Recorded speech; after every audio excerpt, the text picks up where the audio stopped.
Good morning, everybody. Respected chairperson of this session, paper presentation session, Dr. A. Subramanian sir, other members of the organizing committee, and other paper presenters. This beautiful afternoon, I would like to present before you a paper titled TAGORE'S Santiniketan and Viswabharatias as Centers of Psycho-osmosis. This paper is being presented by Hathib KK, research scholar, School of Pedagogical Sciences, Kannur University. This paper is prepared by Dr. Jayaprakash RK and Mr. Hathib KK. This paper is being presented during the 3 days multidisciplinary international seminar on education, human development and sustainable growth, organized by Department of Education at Rabindranath University, Assam, India. Let me present before you my paper. This paper has got 4 major parts. They are Tagore and synthesis between East and West, Tagore and modern psychology.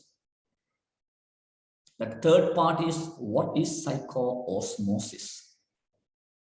And the fourth and final part of this paper is psycho-osmosis in Tagore's great institutions called Santiniketan and Viswabharatias. Let me bring your attention to the first part of the paper. Tagore and synthesis between East and West. You just see what Jawaharlal Nehru, the first Prime Minister of India, told. Ram Mohan Roy brought a sort of synthesis between old practices and modern trends. Swami Vivekananda presented the traditional thoughts in modern garments without destroying even the minute aspects of the traditional culture. And Mahatma Gandhi and Tagore put forth some revolutionary political doctrines by making a synthesis between the traditional aspects and the modern democratic principles. Most of us categorize philosophers into traditional philosophers and modern philosophers. And we always categorize educationists into traditional educationists and modern educationists. And most of the Indian thinkers, Indian educationists such as Rabindranath Tagore, Mahatma Gandhi, Swami Vivekananda, and Aurobindo, are often considered as traditional educationists. But they were able to create a synthesis between the East and West, between antiquity and modernity. They accepted the virtues of modernity without giving up the traditional culture, the traditional values.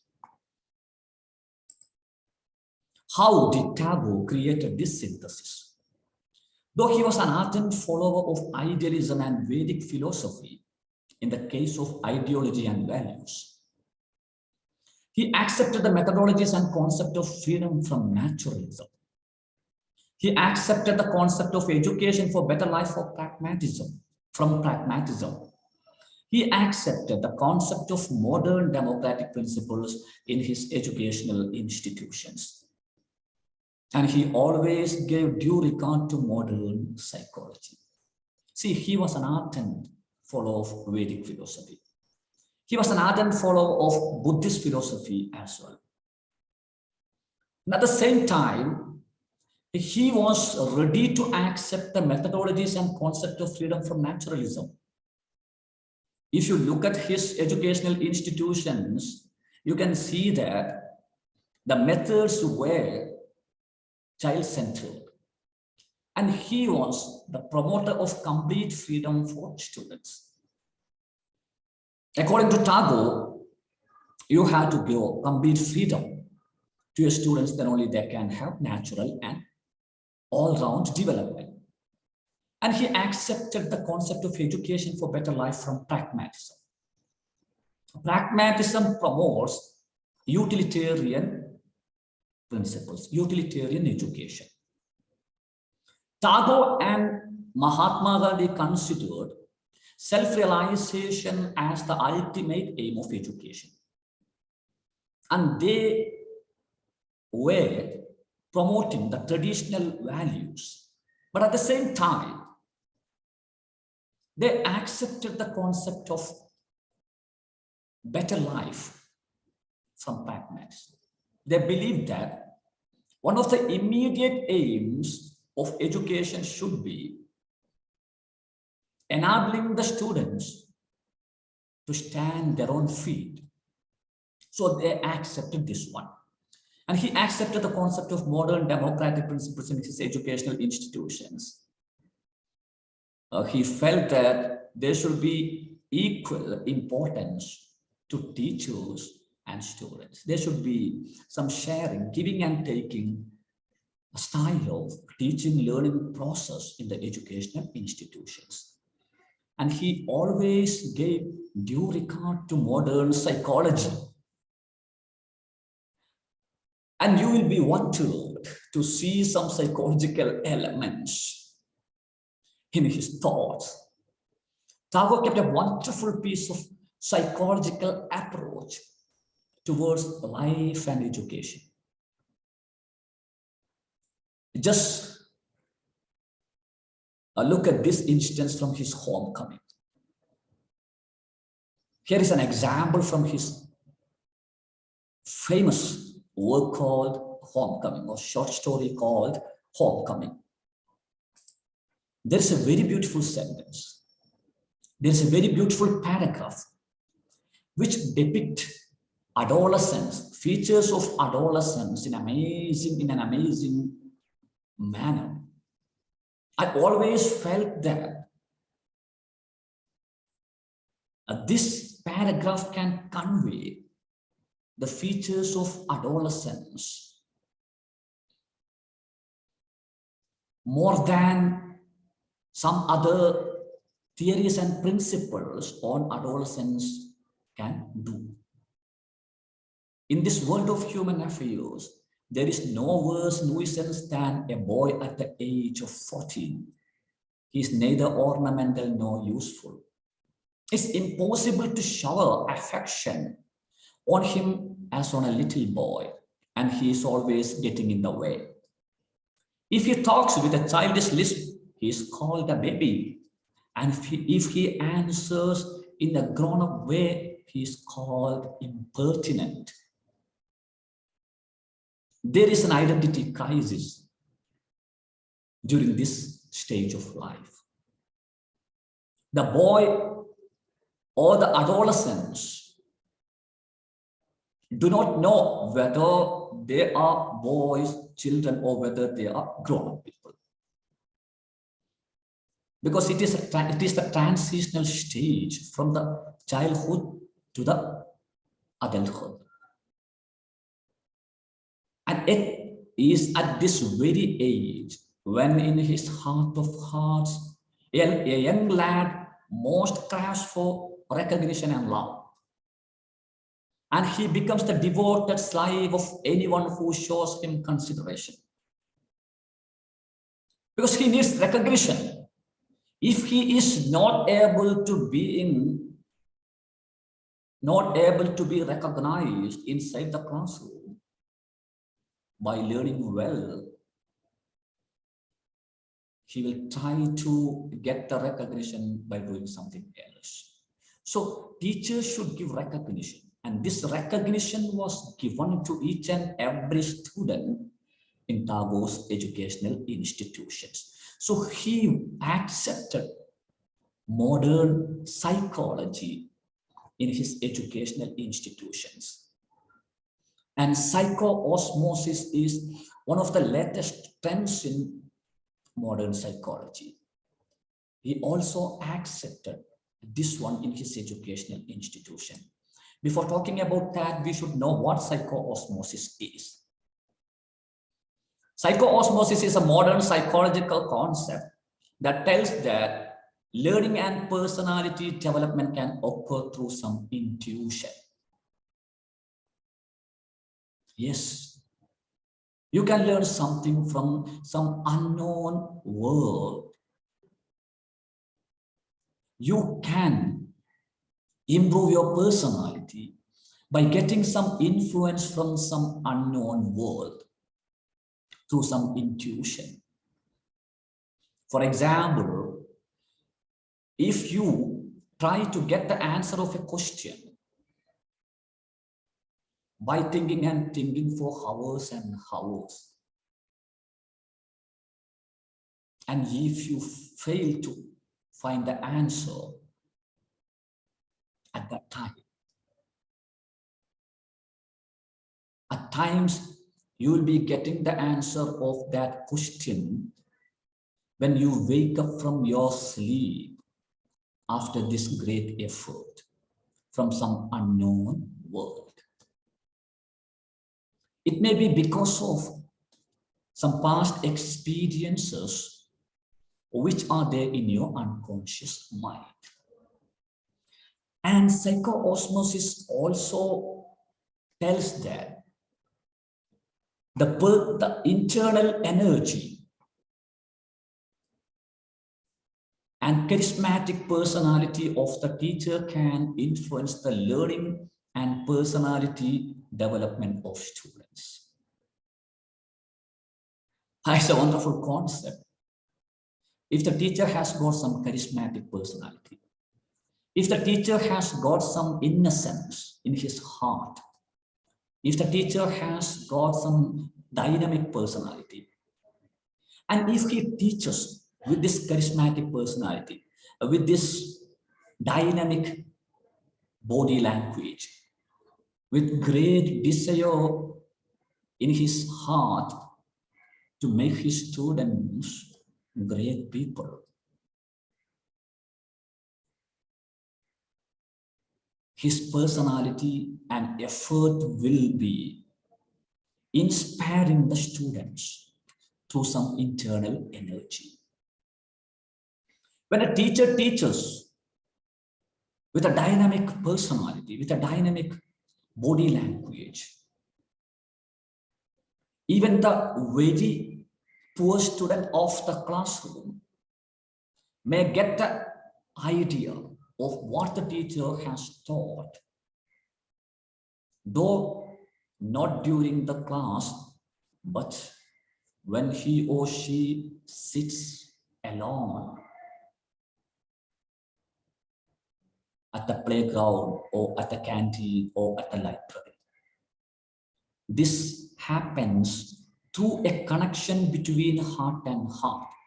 And this happens because of the internal energy passed from the heart of the teacher to the hearts of the students. And this is psycho-osmosis. Then let's look whether Tagore was able to create this psycho-osmosis in his great institutions.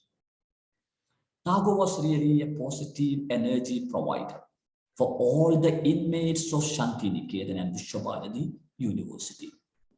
With his charismatic personality and unconditional love, which voyaged from his heart to the hearts of the students. He provided great inspiration. He was a positive energy provider. All the students of his institutions enjoyed the teaching, learning process and other activities. They were enjoying with their heart. We can just look at the words of Padma Shri and late Hindi author Shivani. She was a student. She had been a student of Santiniketan. And just look what she taught. The evening shadows were falling and the blood-red earth turned dark as we neared Gurudev's chair. Dressed in a long black gown, the black cap he wore on his head highlighted his broad forehead and glowing face, and his eyes seemed lit up with an inner light. Just underline that clause, that phrase, and his eyes seemed lit up with an inner light. No wonder the ashramites considered him the guru of gurus, and yet this towering figure was also among the gentlest and kindest of men. His serene and compassionate gaze included everyone in a warm embrace. Rich or poor, big or small, all of us, whether we came from India or Japan, China or Sri Lanka, or wherever, stood before him every morning as children who had come to an enchanted garden. So he was able to provide such a feeling in all the students with his eyes seemed lit up with an inner light. Yes, that internal energy, with that charismatic personality, with that gentle nature, with unconditional love, with care, with extreme desire for making his students great people. So that inner light, that inner energy was there. And see, psycho-osmosis occurs only when the students enjoy and participate in the learning activities with their whole self, without being compelled by the teachers, without getting some pressure from the teachers. All the students should participate in the learning activities by enjoying, and their whole self should be a part of such activities. And look at these sentences from another study from some other person. The idea of happiness, the most fundamental emotions, was used innovatively in Santiniketan. There was a minimum of curriculum, but around the clock routine of parade activities. His idea was that children should be surrounded with things of nature that have their own educational value. He attached great importance to self-expression. He expected his students to feel every happiness because smart by being given a full life.